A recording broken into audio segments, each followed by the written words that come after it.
TTT Live. Minister of Finance Colm Imbert is hosting a virtual media conference to address the pandemic and financial matters. We're bringing you live coverage on TTT, Talk City 91.1 FM, and on Facebook at TTT Live Online. We take you to that conference now.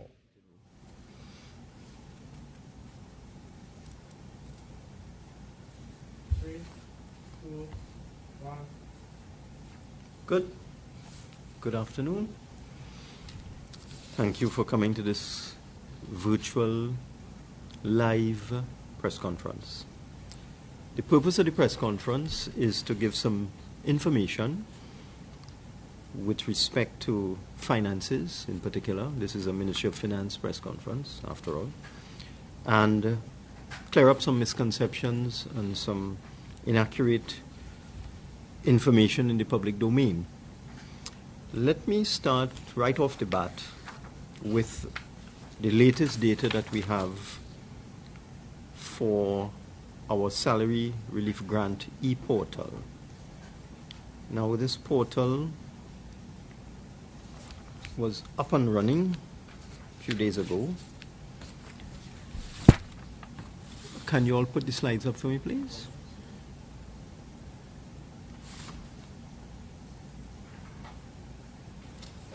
Okay, so today is the 21st of May. Our portal was active at around 7 a.m. on Wednesday the 19th. And what this slide would show you since then is the total number of persons who have registered on our web portal. That's our Salary Relief Grant e-portal.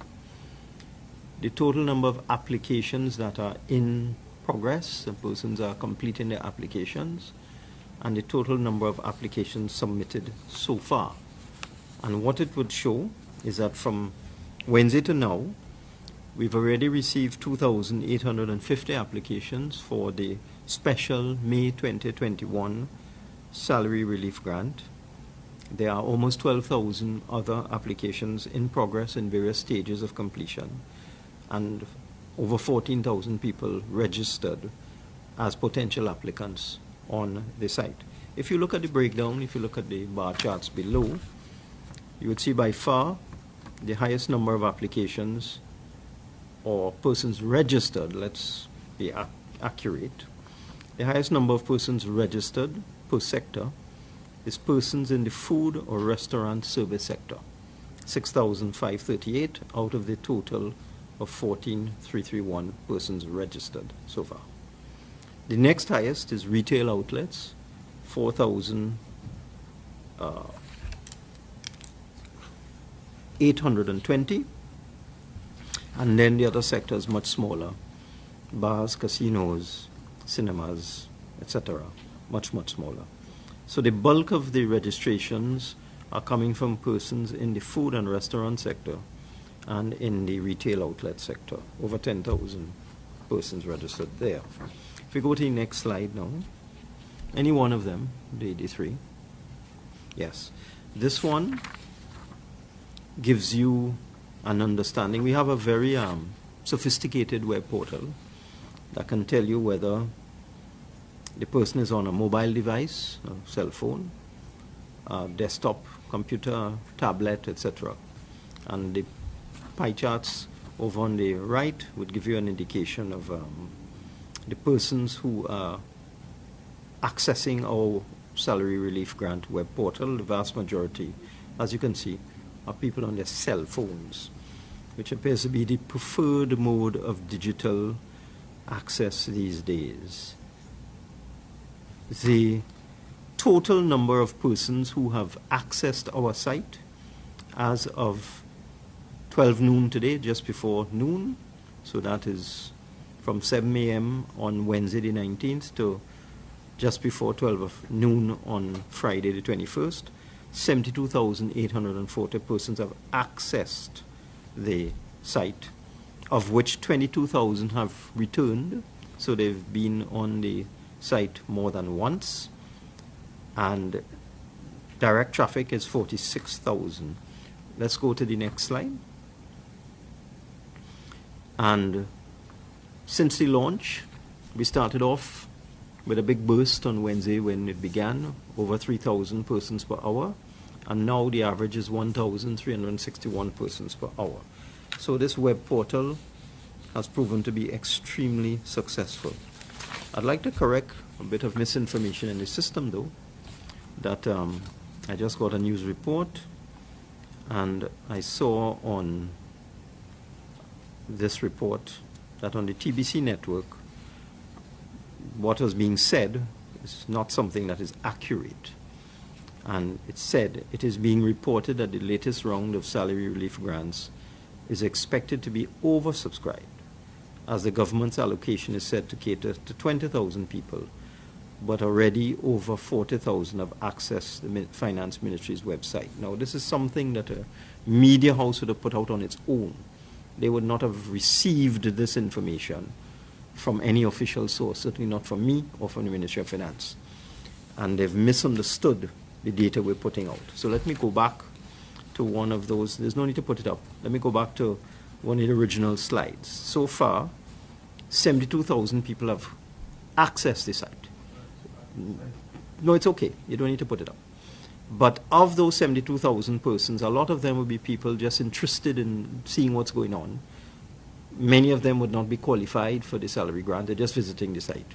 So of the 72,000, not every one of those would be an applicant. And that is borne out by the fact that even though 72,000 persons have visited our salary portal, only 14,000 persons have registered with demonstrating an intention to go through and complete an application. And of those 14,000, 2,850 have already submitted the application, and about 12,000 are in the process of submitting the application. So even though we have these huge numbers of persons visiting the site, it does not mean that would be equal to the number of applications. Right now, we're looking at about 14,000. And of those 14,000, there would be several persons who would not qualify. Because what we always find with these systems is that a number of people would apply, but they would fail to meet the minimum requirements, such as a citizen or resident of Trinidad and Tobago. They've lost their job because of the COVID regulations, or they're outside the age limit, 65, that sort of thing. So that even within these 14,000 applications, we don't expect all of them to qualify. So it is not correct to say that our system will be oversubscribed. Not only that, our estimates at the beginning were merely estimates. We were not sure how many people would apply. That was simply an estimate of the sectors that had been affected and the number of persons that would have been affected in May. Since then, we've had the state of emergency, the curfew, and so on, so we expect more people would be affected. So our original estimate, we expect we would have to adjust that. But we're going to cater for everyone who qualifies. I just want to make that absolutely clear. With respect to other information that's in the public domain, what I've observed, and just let me make it clear, that the Ministry of Finance, just like last year, is managing the salary relief grant, which is for persons who are within the national insurance system. They are registered for NIS. And the Ministry of Social Development is handling an income support grant, which is similar in value, but for persons outside of the formal system who are not registered for national insurance. And I'm told that the Ministry of Social Development launched their web portal today. But that's a completely different ministry. We in finance are not managing that process. Let me go now to some other information. It came to my attention that I think it's members of the opposition are claiming that the government has received $18 billion for COVID support and somehow has spent this $18 billion. And there's no evidence of where this $18 billion was spent. That is entirely untrue.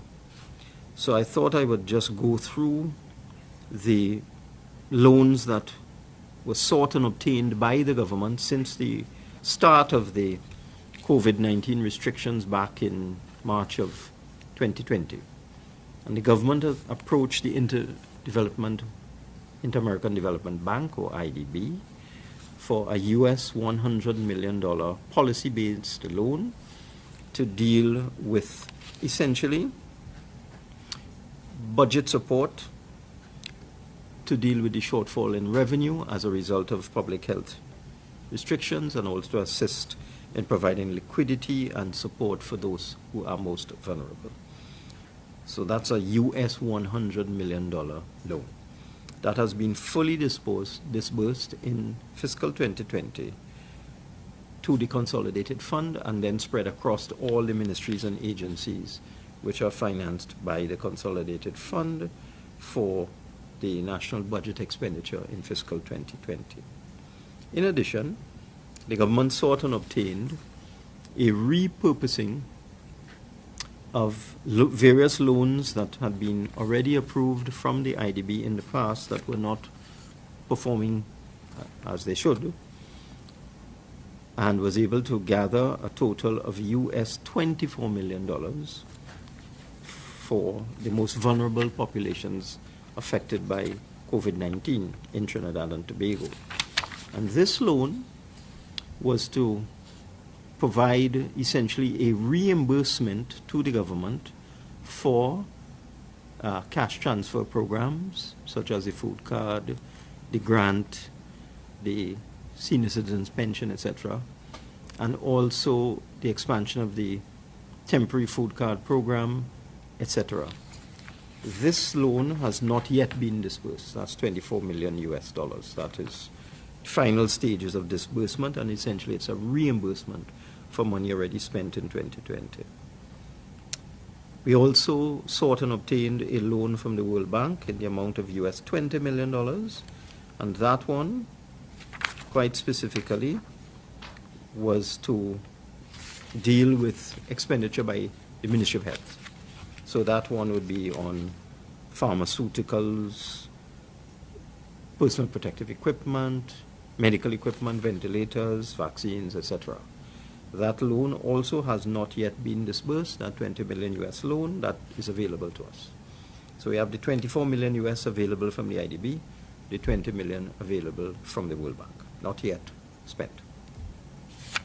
We also accessed a total of $150 million US from the Andean Development Bank, or CAF, and that was in two components: a $100 million US policy loan, which is to assist again with budget support for 2020 to deal with the demands of all the ministries for all of their goods and services, personal expenditure, transfers and subsidies to state enterprises, etc. So the first $100 million US of that was received by the government and fully disbursed into the Consolidated Fund. The other US $50 million is quite specific in its purpose, and that is for treatment and care of persons in hospitals, non-pharmaceutical consumables, infrastructure, biomedical equipment, payment of salaries and wages for the hiring of health personnel, doctors, etc., PPE, consumables, sterile gloves, face masks, and all other medical equipment and things associated with the hospitals. That's a $50 million US component, not yet disbursed. So of these loans, we have received US $100 million from the IDB and $100 million from CAF. That's $200 million US, which is just under $1.4 billion. And we still have to access $50 million from CAF, $24 million from the IDB, and $20 million from the World Bank. So that's another $94 million, which we have not yet accessed. We've also entered into an arrangement with the Chinese Development Bank, and that's a policy loan again for budget support of $204 million US, of which 15% must go to what is called Chinese elements, which could include the acquisition of vaccines. That loan has not yet been accessed. So the total of funding internationally that has been accessed is $200 million US, or 1.3635 billion TT dollars, which is a far cry away from $18 billion, which I've heard bandied about by members of the opposition that somehow we received 18 billion and spent it. And they don't know where we spent it, which is why they're looking for an audit. There's no need for that because we've only received 200 million US dollars, 1.35 billion TT dollars. So I just thought I would clear that up.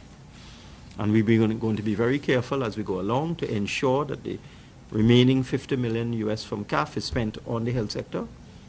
The 24 million from the IDB is spent on the social sector, and the 20 million from the World Bank is spent on the health sector, because those are purpose-specific facilities. So I thought I would clear that up. In terms of the Heritage and Stabilization Fund, again, there's quite a bit of mythology and misinformation out in the system with respect to that. I have the actual net asset value of the fund. I started in September 2015 and have come right up to the present day. And in September 2015, the net asset value of the Heritage and Stabilization Fund was US $5,655,000,000, or US 5.655 billion. So that was the value in the Heritage and Stabilization Fund in September 2015. The value as of the 14th of May 2021, last week, $5,691,000,000. So the value, or 5.691 billion. So the value of money in the Heritage and Stabilization Fund as of today is 5.691 billion, and the value in the fund as of September 2015 was 5.655 billion. So we still have more money in the Heritage and Stabilization Fund than there was in that fund when we won the election in September 2015. And I make this point because there's a repeated falsity out there in the system that we have raided the fund and depleted the fund and all the money is gone and there's nothing left and country going bankrupt and all that kind of thing. All nonsense. Let me repeat. The value of the Heritage and Stabilization Fund as of the 14th of May 2021, 5.691 billion, and the value in 2015, 5.655 billion. But the fund has been managed so well from 2015 to now by the fund managers and by the central bank, and I must congratulate them. I must congratulate the board of the Heritage and Stabilization Fund and the managers in the central bank and the fund managers overseas who manage the fund for us in terms of making sure that the fund is invested in good interest-bearing securities and good treasury funds and so on. And I can tell you that the total withdrawals from the fund, notwithstanding the fact the fund is still higher now than it was almost 6 years ago, we have withdrawn 2.1 billion US dollars from that fund from 2015 to now. Just over 14 billion Trinidad and Tobago dollars. So that is to show you the astute management of the fund by the fund managers, the central bank and the HSF board. They have managed to produce income in that fund of over 2 billion US dollars, over 14 billion TT dollars has been earned by the fund and used for budgetary support and pandemic support over the last 6 years, and in particular over the last year and a half. And I just to give you some statistics for 2019-2020, we withdrew close to 80 million under the normal conditions of shortfalls in petroleum revenue and 900 million under the new provisions with respect to dangerous infectious disease, the COVID-19 provision. That's fiscal 2020. In terms of fiscal 2021, we've withdrawn 292 million under the normal system arrangement that the fund was set up for shortfalls in revenues for petroleum, and 300 million for pandemic support. All in all, as I said, total withdrawals of 2.19 billion TT, and the fund is still more now than it was before. So the Heritage Fund is still in excellent shape. So that deals with that story that's outside there, that we've raided the fund and the fund gone through and so on. In terms of revenue, for the first 6 months of the year, it is more or less similar to what we had disclosed on the last time I was here with a press conference speaking about the fiscal performance for the first 4 months of the year.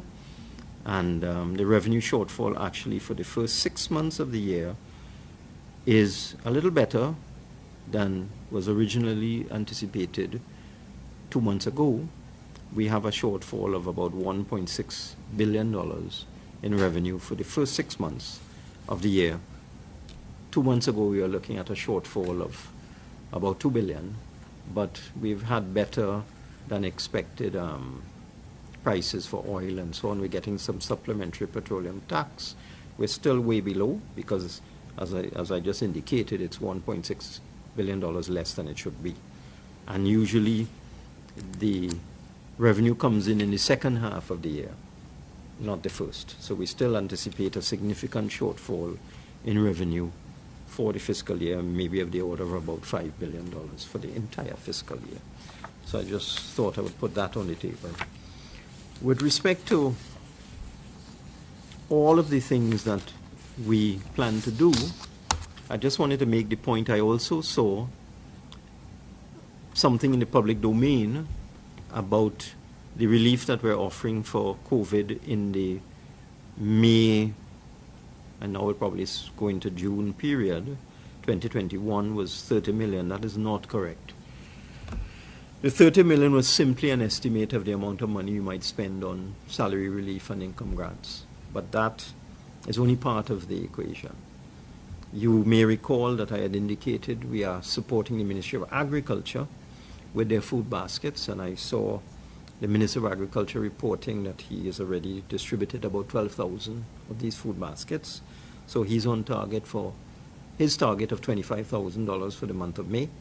And we had indicated we're going to support the Ministry of Agriculture for the months of May, June, and July, and hopefully down to September. So that's another $10 million a month. So that would be a minimum of additional $30 million. So that takes it to 60. And then if we do August and September, that would take it to $80 million for the food baskets and the income support and salary support. We're also looking at food cards in due course, additional food cards to help people who are in need during this period. That may be another $10 or $20 million. We're also looking at support for the maxi taxi drivers in terms of fuel support and taxi drivers and so on. That might be another $5 million. We are also committed to giving the churches $5 million in the month of May and $5 million in the month of June. That's another 10. So if you've been doing the mathematics, I'm almost up to 100 million at this point in time. We also have funding for artists, the cultural artist relief payment of $5,000. We have another 15 million or so available to artists there. So that takes you up to $110, $115 million.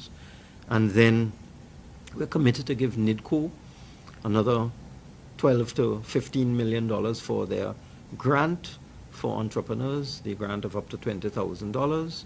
So that would take you up to $130. And in addition, we still have over $200 million available in our small and medium enterprise loan facility. So that would cross over $300 million. So I just wanted to give an idea of the money that the government has decided to make available for persons and businesses affected during this period. And of course, the state of emergency has complicated things a little bit, so made it a little more complex for us in the Ministry of Finance as to what we should do in terms of providing additional relief and so on. We are looking at that very, very closely. Of course, that would have to be a collective decision of the government, not a decision of the Ministry of Finance, but we are cognizant of the fact that the state of emergency may have complicated things a little somewhat, so we are adjusting all the time and adjusting to suit. And in terms of the categories of persons who should receive the grants, the salary relief and the income support grant, again, we're looking at that very carefully because the latest regulations may have increased the numbers of persons who are affected. So I thought I would deal with these issues, in particular to debunk the old talk outside there that the government has received $18 billion and has somehow squandered it, sent it up into the atmosphere somewhere. Not true. So far we've accessed 200 million US, 1.35 billion TT, which is less than 10% of the number being bandied about, and that has gone directly to budgetary support, to support expenditure in the normal budget process for salaries and wages, goods and services, transfers and subsidies and so on. But we still have another approximately 100 million US geared specifically towards the health sector, the vast majority, and also the social sector to access, and we're standing by to access that at any time. So I think I have given enough information here, and I would be happy now to open up this press conference to any questions that anybody may have.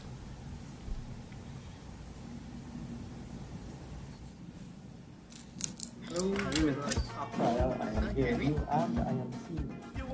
hello, good afternoon. Yes, Good afternoon. Prior, I am hearing you and I am seeing you. I wanted to get a sense of how many people you think. I wanted to get a sense of how many people you think would apply for this salary relief grant, and can you clarify if only the Ministry of Finance is the ministry that would deal with the salary relief grant and not the Ministry of Social Development, because there seem to be some people are confused, where to go for what. So just to clarify that, and the actual numbers you think, and what would be the cost of these people, the grants to these. Thank you for that opportunity. I find I have to clarify this all the time. I don't know why. I know that some of the reason is a bit of mischief in the system. People deliberately mix up the two grants. Not the applicants, but other people. The salary relief grant is for persons who are registered with the National Insurance Board. It's as simple as that. Once you have an NIS number, you are eligible to apply for a salary relief grant. But there are large numbers of persons who are not registered with the National Insurance Board, who have never registered with the National Insurance Board. There's no data on them. They're in the informal economy. So they're not registered for tax, they're not registered for national insurance, they're not registered for health surcharge, not registered for anything. But they need help.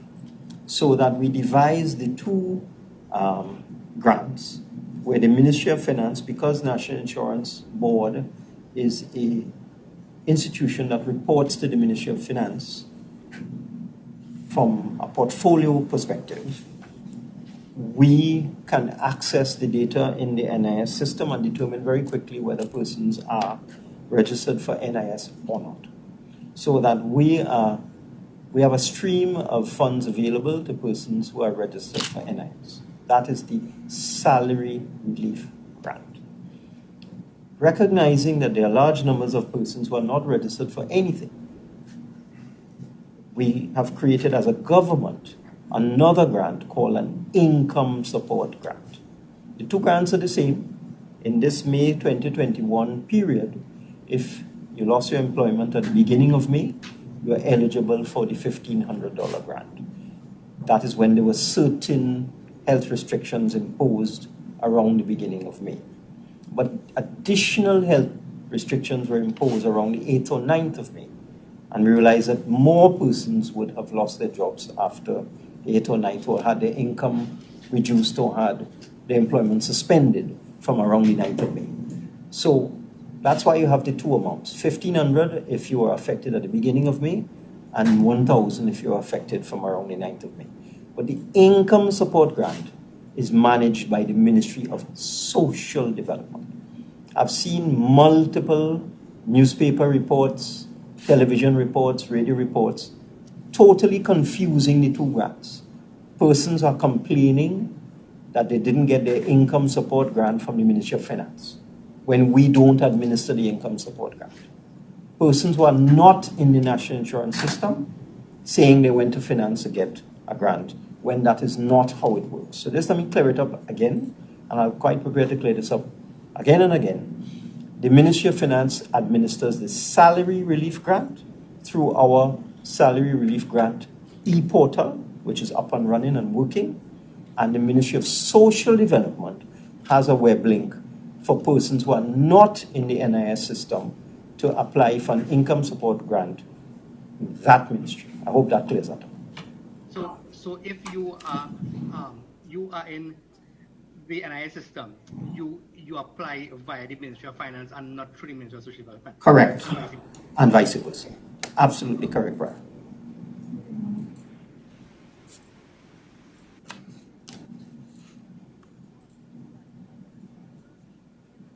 What's up, Tabitha? Oh. Hi, reporter. Is We're not hearing you, sir.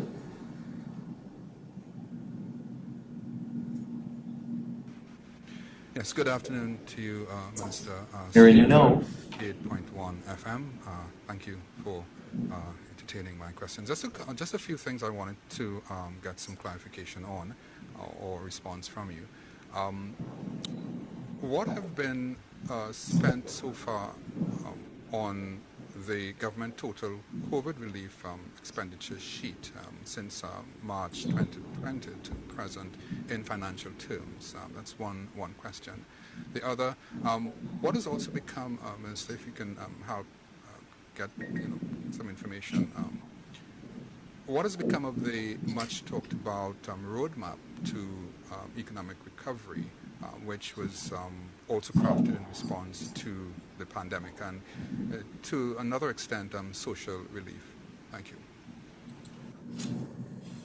All right, now the last press conference we had, and you were in attendance, sir, and you asked many questions. I did indicate at that time that the total spent was just over $5 billion since 2020 and closing in on $6 billion. And I gave a complete breakdown at that time. It involves all the different grants that we gave: salary relief, income support, rental relief, food support, tax refunds, VAT bonds, etc. It adds up in all. And the SME program, the credit union loan guarantee program and all, it adds up to over $5 billion. So I've given those details before. With respect to the roadmap to recovery, that is being managed by the roadmap committee.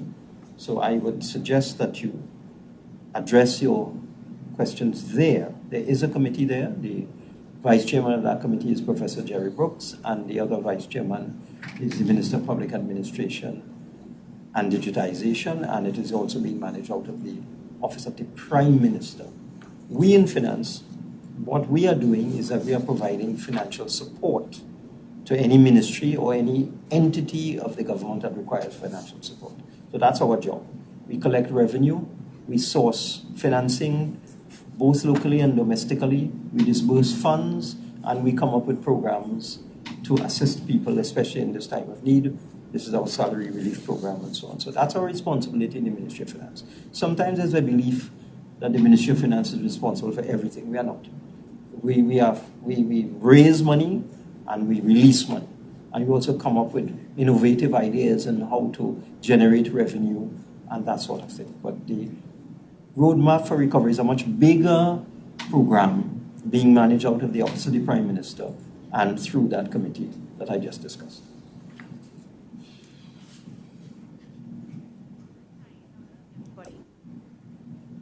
Are you hearing me? Yes, we are. Yes, Natalie Singh, Caribbean Lifestyle Communications. I was just wondering. Okay, Ms. Singh, could I just do some housekeeping, please? Are you there? Yes. Okay, this is a video conference. So on the next occasion, as I asked on the last occasion, could you please have some video? Okay, so go right ahead, Ms. Singh. I'm guided by you, Minister, as always. My first question is the issue when the grants were distributed last year was that there was the complaint of double dipping, as well as those who have had applied didn't get grants So I was just wondering, when it comes to those two issues, has it been rectified?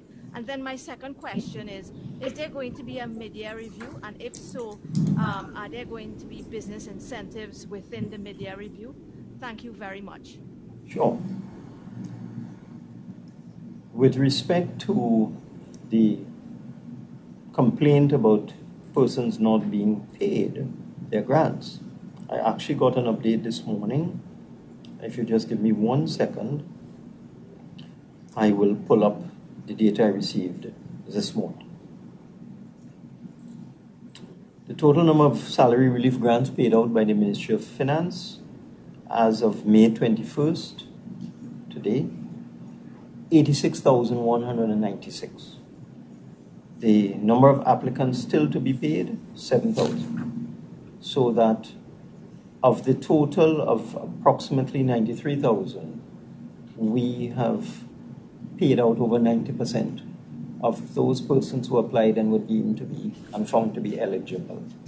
So that I think in percentage terms, if you take 86 out of 93, you're talking 93%. So I don't think it is accurate for this story to be outside there, that there are huge numbers of persons who applied for the grant and didn't get. It's just 7% or less. Secondly, these persons were persons who had no bank account or whose bank account was not functioning. And we have to pay these people by preloaded debit card. And I'm happy to report that of these 7,000, 6,139 records have been forwarded to FCB to prepare debit cards for them, and 5,000 cards have already been generated. And these are going to be delivered via TT Post, of which I'm told over 1,000 cards have already been delivered to TT Post to be delivered to persons, another 1,000 today. So I think within the next week or so, we would have cleared out all 93,000 of the applications for the salary grant that were found to be valid. So that it's not correct to say that there are huge numbers of persons who are waiting for the grant. It's just not true. I'm giving you actual figures now. With respect to mid-year, we expect to go to the Parliament in June. With the mid-year, I have received the final information with respect to the mid-year review, which will be a supplementation of appropriation. I got that yesterday. We're fine-tuning it now. It will go to Cabinet in due course. Once Cabinet agrees, we will schedule a sitting in the Parliament, which will be in June, for the mid-year review. And in addition to the mid-year review, because sometimes there's some confusion about these things, we also have a finance bill 2021, which also we are scheduling to get into the Parliament in June. In that finance bill will be the matters we discussed in the budget, such as tax exemptions for approved property developers and many of the other incentives, all discussed in the budget, in addition to the whole question of the liberalization of the petroleum fuel market. That will be in the finance bill as well, the new formula and the pricing and all that sort of thing. And all of the other measures, the business stimulation measures mentioned in the budget, will be in the Finance Bill 2021, which we have also scheduling to get into Parliament in June. You have to understand, with COVID and the state of emergency and so on, things are not as easy as they should be. It's not so easy to schedule sittings of Parliament these days. The opposition not even attending in some cases. They don't want to come. But be that as it may, we are scheduling the mid-year review and the supplementation and variation of appropriation for June, and I'm also targeting June for the finance bill, which will have all those stimulants for and incentives for business.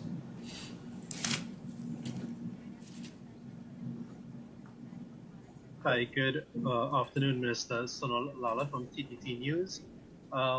I did have a chat with the president of the Joint Council for the Construction Industry, and Mr. Fazir Khan, and he's concerned that members of the construction sector are not being considered to receive salary relief grants. Can you clarify if they are, whether the salary relief grants or the grants being considered by the ministry social development?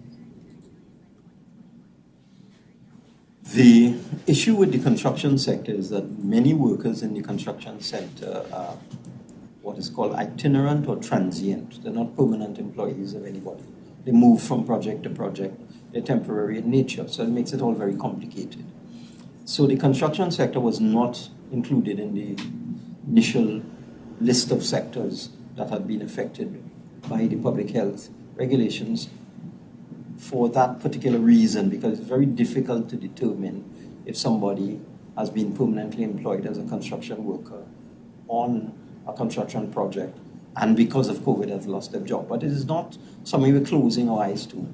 It's also a very large number of people, so we have to think about that very carefully. So I have taken note of the request for construction workers, but it's complicated, as I hope I have just explained, so no decision has been made on that yet.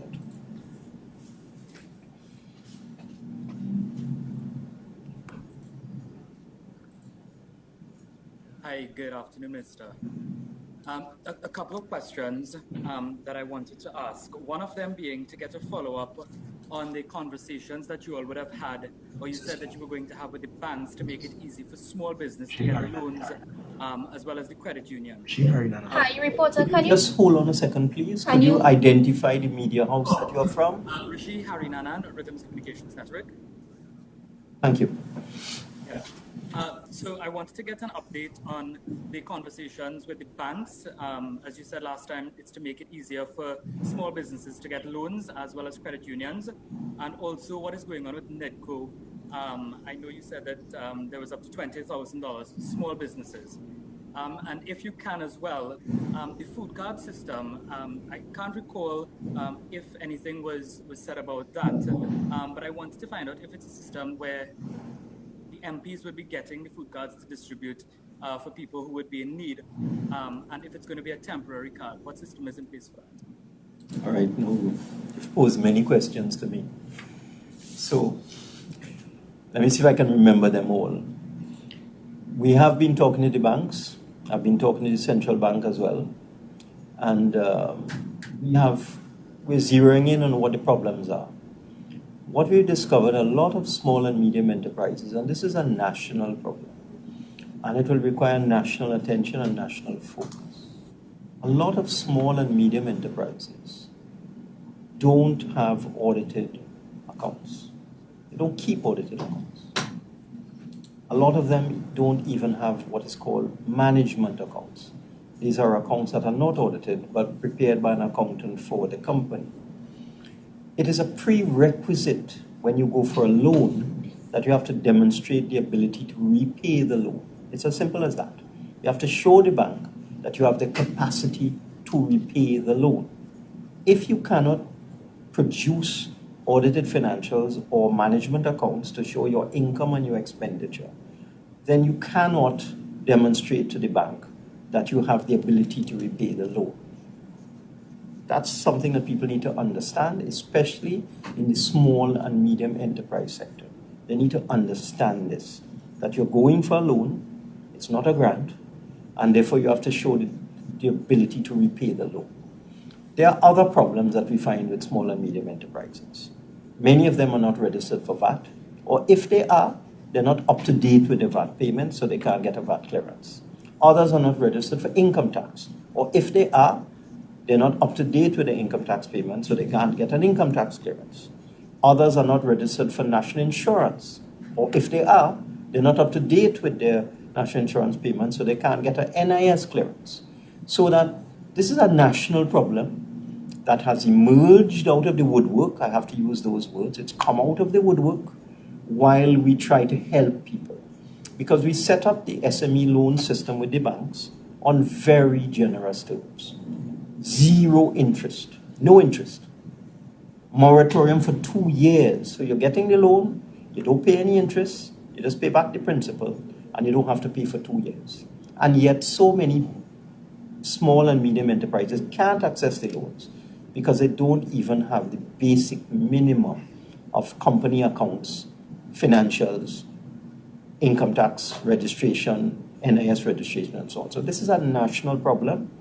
I have recognized this now at the Ministry of Finance. This is a big problem, and we will have to work with all of these small companies to help them to become more sophisticated, because a lot of these small companies operate on a day-to-day basis, very informally, very arbitrarily.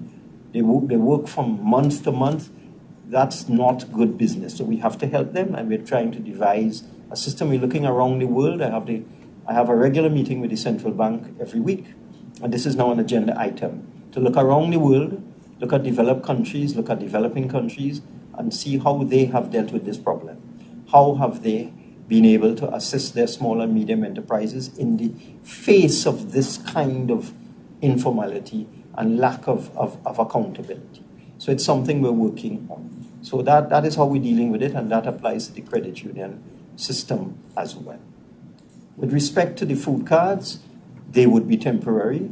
With respect to the food cards going through the MP offices, if you listen to what the Minister of Agriculture has been saying, we're trying to migrate towards food baskets because it does two things. It's much more cost effective, because you would not believe the volume of goods you get in one of these food baskets. I'm amazed at what you could get for $250 from the farm. Shocking. About double the amount that if you went to the supermarket. So it in terms of the value and the quantity of produce and other agricultural stuff that people get from Ministry of Agriculture, the food basket program, is tremendous. And in addition, it also provides a guaranteed income for farmers and boosts the agriculture sector. So we're kind of trying to migrate towards food baskets, but we recognize there will always be people that need food cards. So we are going to reinstitute a system of temporary food cards. I spoke about that earlier.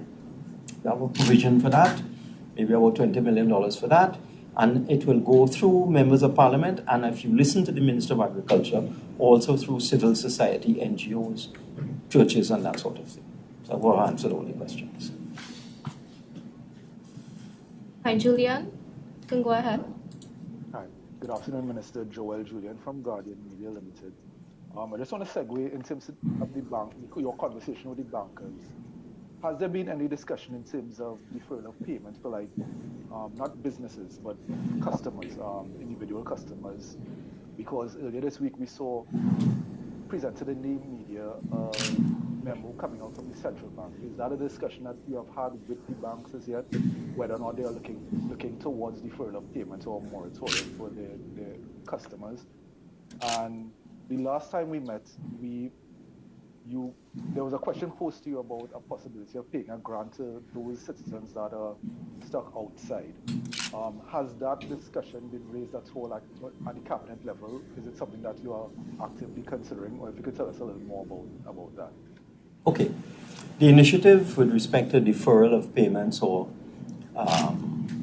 providing some sort of relief to customers in banks and so on, that was actually an initiative of the central bank and the banks, and I want to congratulate that for them. They took the initiative and they went ahead.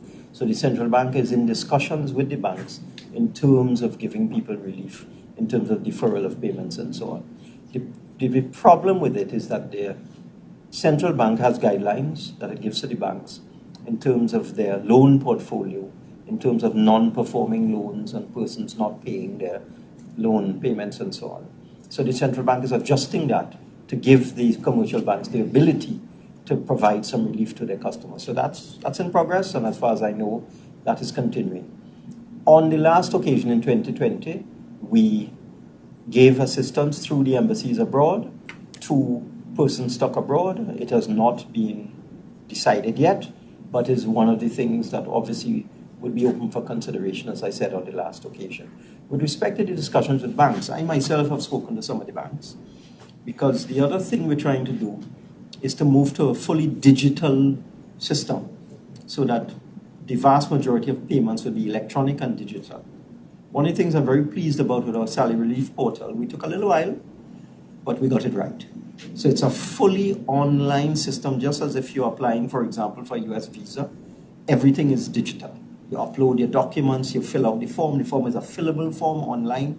I'm very pleased with the staff in the Ministry of Finance. I want to congratulate them and our consultants for the excellent way they have devised that electronic portal and the way it's working. But we want to take that to the next level. So we want all payments, if possible, to be digital, done by bank transfer, so that we're encouraging people to open bank accounts. And there are a lot of people who don't have bank accounts because they find it's too hard when they go to the bank, the things that the bank is asking for, they can't provide them. For example, proof of address and so on. A lot of people, large number of people live in one house. The water bill or the electricity bill will be the name of one person, but there might be 10 people there. The other 9, the bill is not in their name.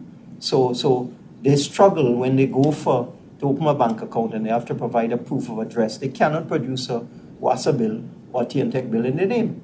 So that's one of the things that has come out of the discussions I've been having with the commercial banks, how we get around that. Secondly, in terms of identity, some banks prefer the driver's permit because it has the address on it. They don't like the ID card because it doesn't have the address on it.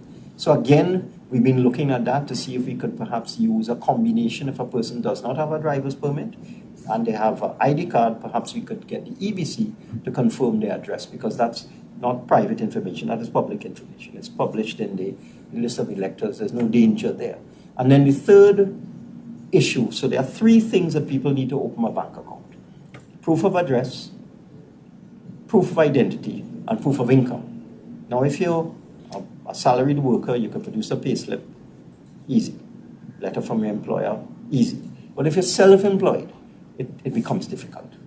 If you're not on payroll, it's difficult. If you're a vendor, for example, it's difficult.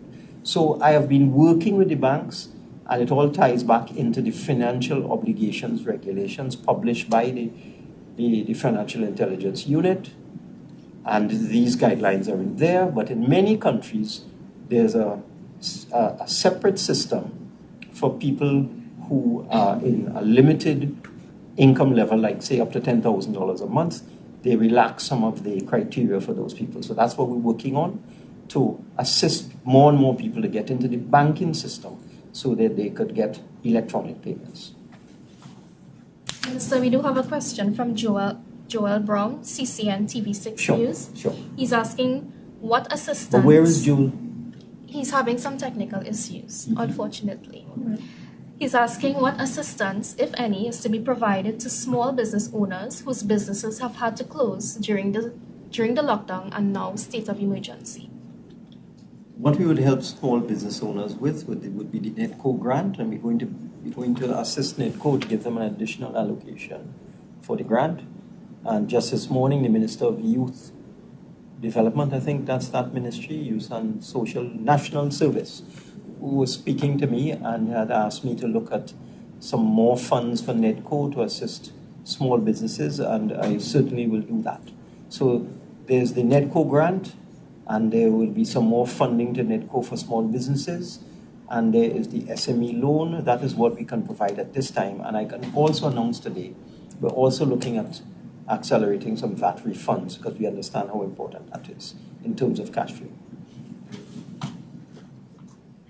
Hello, Sean. You could go right ahead. Hello? Yes. Hello? Yes, Sean. Yeah, hi, good day, everybody. Using a photo? I am okay.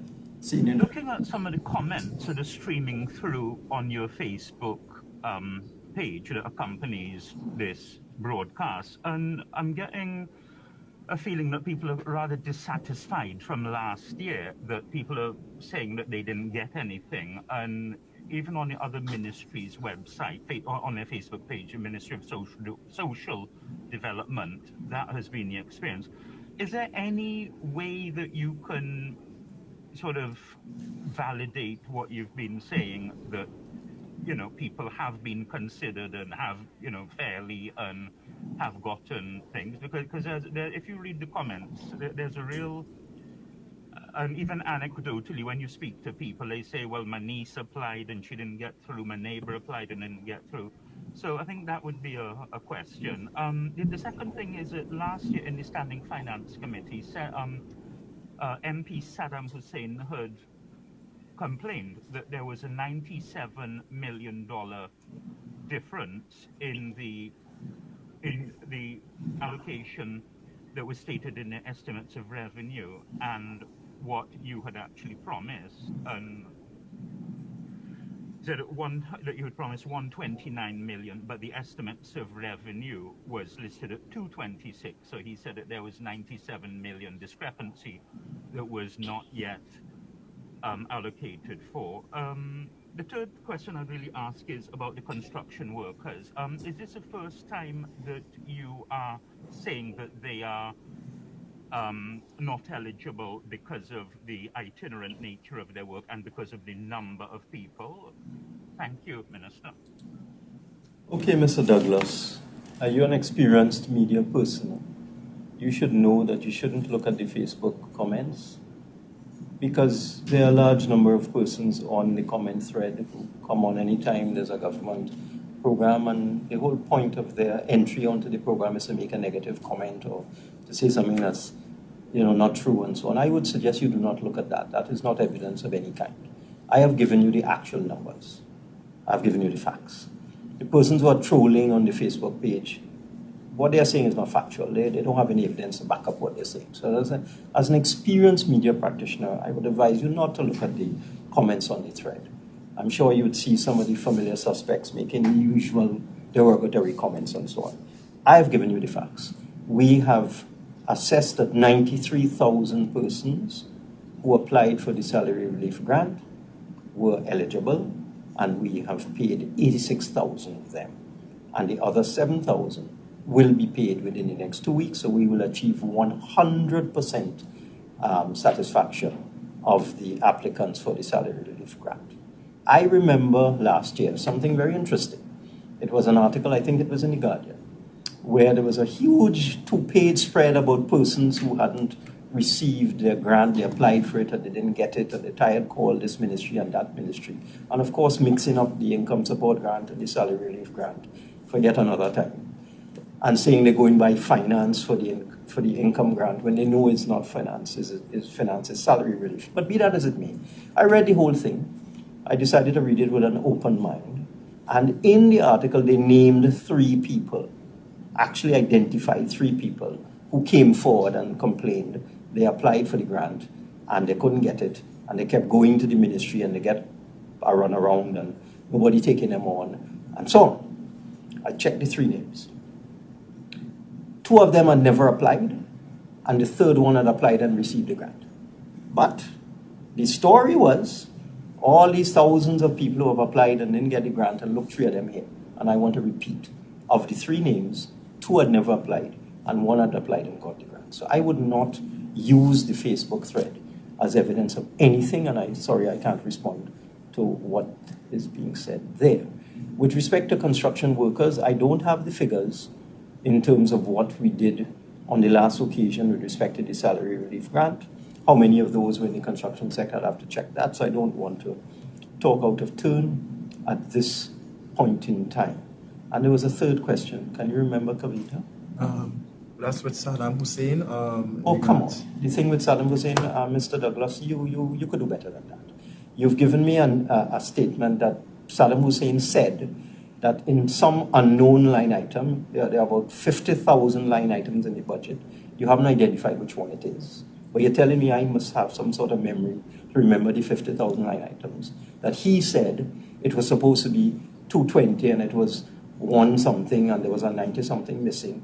My memory of that entire conversation is I debunked that comment by Saddam Hussein and I proved that he was not correct.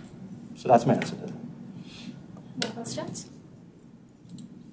That's it. You have more questions? Oh, sure. Go ahead. Hi, Priya again. Hi, good afternoon again, Minister. Minister, you mentioned about the VAT returns, and since last year, you promised that your business get back their returns, and some are still waiting. And I know you have always refused, for them to offset this VAT in future VAT returns or expenses, etc. Is that something you are now going to reconsider? Well, it's not allowed by law, and it's not something that we want to do. I am aware there were some people who slipped through the cracks and didn't get their VAT refunds, but we did refund, I would say about 98% of the persons who were entitled to VAT refunds in the small business category, we did refund about 98%. There were one or two, and I have information on them so that they would be first in line now when we do this next set of VAT refunds. Minister, we do have another question, again from Joel Brown, TV6 News. He's asking, is there any update on Caribbean Airlines and its staff in light of the ongoing closure of our borders? No, I mean, Caribbean Airlines has been struggling. Their income is almost nothing, and they're being supported by the government. We put out $100 million US last year to support Caribbean Airlines. We haven't yet reached the point where we have made a decision as to whether we should continue to give Caribbean Airlines that level of support or not, but it's very difficult, I must say, to support an airline that's burning up $700 million of taxpayers' money every year. But we haven't gone to the point where any final decision has been made on Caribbean Airlines. So that's all I would say at this point in time. Hi, Rishi. Hi, Minister. Rishi Harinanan here again from RCN. Minister, I just wanted to follow up on the question that I asked you about talking to the banks to make it easier for small businesses. Now, you talked about looking at developed countries to find a model that might suit us. But I wanted to find out, how long is something like this going to take, given that we're under a state of emergency, and since the start of the pandemic, a lot of businesses have been closing? Well, the SME facility is in existence. We have $229 million available to small and medium enterprises. As I indicated earlier, if you don't have accounts, how can you demonstrate your ability to repay a loan? So that is something for businesses to get their house in order. At least management accounts. And we have to try and help people to do this. I don't understand why someone would be operating a business and not have management accounts of income and expenditure. It boggles the mind, but there are so many of them out there who are running their businesses without any accounting. So we have to try and impress upon small businesses the need for proper accounting and, keep your bills and make sure you can justify your expenditure and all that sort of thing. That's all we can do at this point in time. We can't lend money to somebody who has no accounts. So what we may do is shift more money into Netco, where it's a grant, where the person does not have to repay. And therefore, what Netco will be looking at is the viable nature of what the person is doing, rather than looking at their ability to repay, because it's free money, they don't have to repay. So we may shift more into that. But those grants are much smaller in size than the SME loan, because the grant is up to $20,000 in Netco, the SME loan. We're actually looking at a loan facility that could go up as much as $1 million. And we're also looking at changing the purpose of the SME loan. Previously, it was for payroll expenditure and operational expenses. Some businesses have said, look, we don't need help with that, surprisingly. They don't need help for their payroll or their utility bills or something like that. Somehow they could manage that. But they want to expand their business and need to buy equipment and so on. So certainly we would be making that adjustment where it is justified to allow the loan to be varied, to be used for capital expenditure. That can be done almost immediately. But in terms of waiving the requirement that a company must have accounts, I don't think we can do that.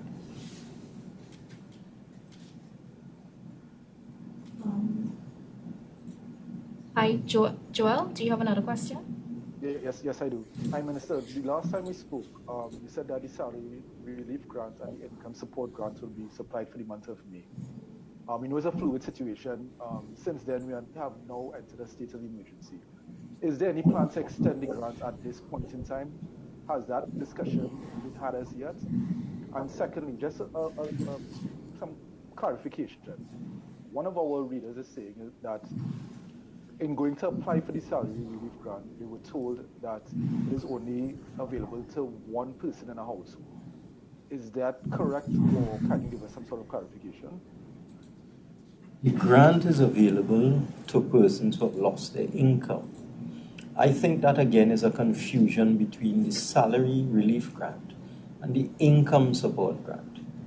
My understanding is last year, the Ministry of Social Development, they had a condition with their income support grant that it was available to a person in a household, one person per household.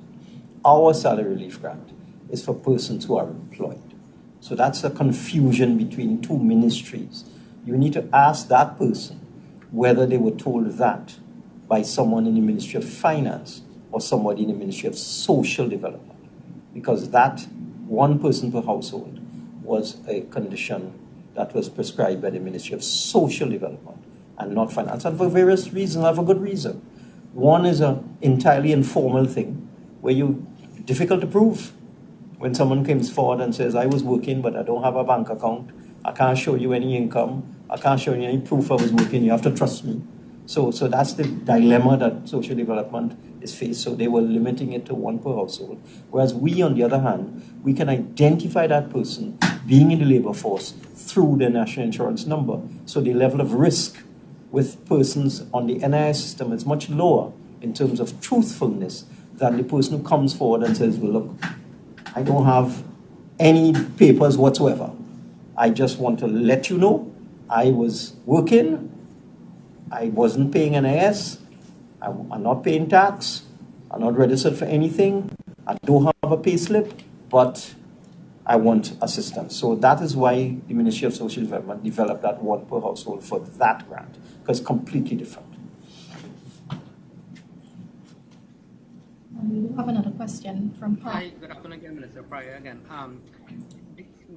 When you showed the slide of the applicants, the majority had applied from the food and restaurant services sector. We have a lot of migrants in this country, and I think it is safe to say that many of them do work in this sector. Is the ministry looking to provide any assistance to the migrant population in this country? Not from the salary relief grant. The criteria for the salary relief grant are crystal clear. You have to be a national or permanent resident. So an economic migrant would not qualify for a salary relief grant. Where the economic migrant can get help is through the money that we are giving to the churches for food support. And that is the only place at this point in time that an economic migrant who is neither a national nor a resident can get assistance. You get it through the churches because we have not told the churches don't give assistance to economic migrants. In fact, they are encouraged to do so. Okay?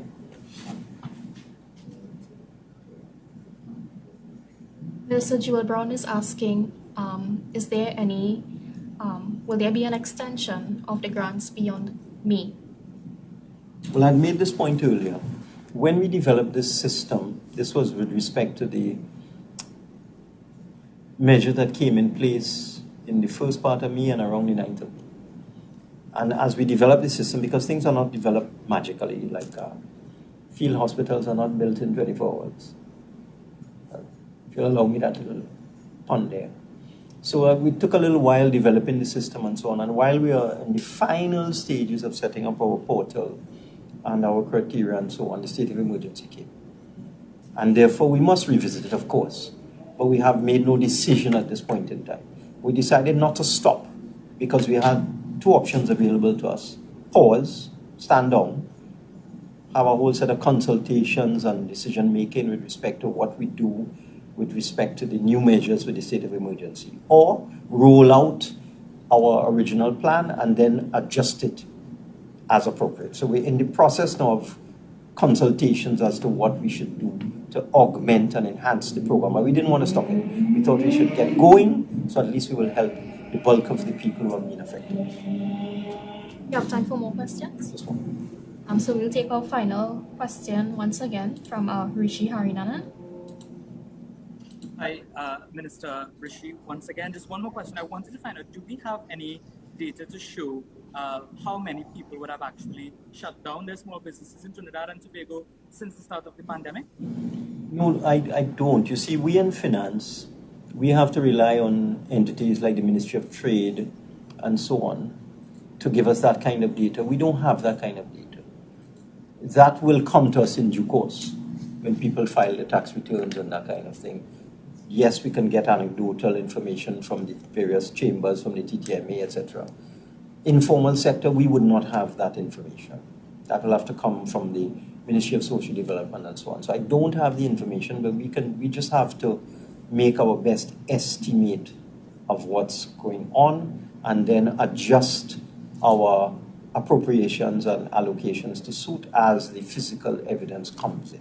So we don't have that information in the Ministry of Finance. It will be more in the Ministry of Planning, in the CSO, Social Development, Trade, and so on. They will have that data and they will feed that data into us. But there's always a delay in terms of them gathering the data and then sending it on to us. Okay.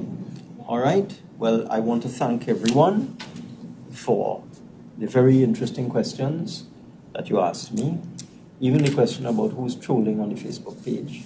Should know better, John. I want to thank everybody for a very interesting, very informative, and very interactive session. And we will have more of these sessions from the Minister of Finance and Ministry of Finance on a regular basis to try and keep the population as informed as we possibly can, to get the truth out and to get as much information out and to answer as many questions as we possibly can. Thank you very much and good afternoon. And that was Finance Minister Colm Imbert hosting a virtual media conference. Some points from the minister. We received a breakdown of users who have accessed the e-portal for salary relief grants from Wednesday to now. And these SRGs are for those in the NIS system. Now, the Social Development Ministry's e-portal system is online today. That's May 21. This according to the Finance Minister. And this is to accommodate persons outside of the NIS system. And this fund or this access would be the income support grant. Now, the minister also spoke to monies received and used, the monies agreed to but not yet dispersed, the Heritage and Stabilization Fund and National Revenue thus far, in addition to some other points. And we're also reminding you that you can keep up to date with the latest stories on Facebook, YouTube, and Twitter at TTT Live Online. I'm DK Rosta. Have a good afternoon.